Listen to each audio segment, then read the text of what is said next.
Welcome to my Not So Mini series where I continuously bust myths every Monday in the area of personalized nutrition. Today's myth is that every DNA test is the same, and whilst I could talk on this forever, I'm going to just try and make it very quick.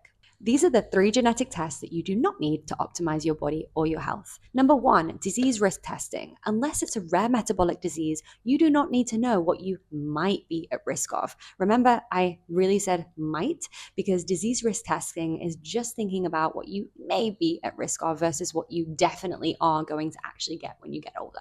So, probably best to stay away from those. Number 2 is epigenetic testing. And whilst it's interesting to understand which genes are turned on or which genes are turned off, ultimately, this is really interesting in the lab, not so much in practical day-to-day terms, because unless you're taking a biopsy from every area in your body, you're not going to get a full epigenetic profile. So let's leave that to the lab. And number 3 is ancestry DNA testing. Whilst this again is interesting, it's not necessarily helpful to optimize your health in your body. So go ahead. Of course, it's always interesting to know where you're from, but when it comes to your body and your health, this isn't going to be helpful for you. But if you are looking to optimize your body and your health, then you probably want to think about DNA testing when it comes to nutrigenomics.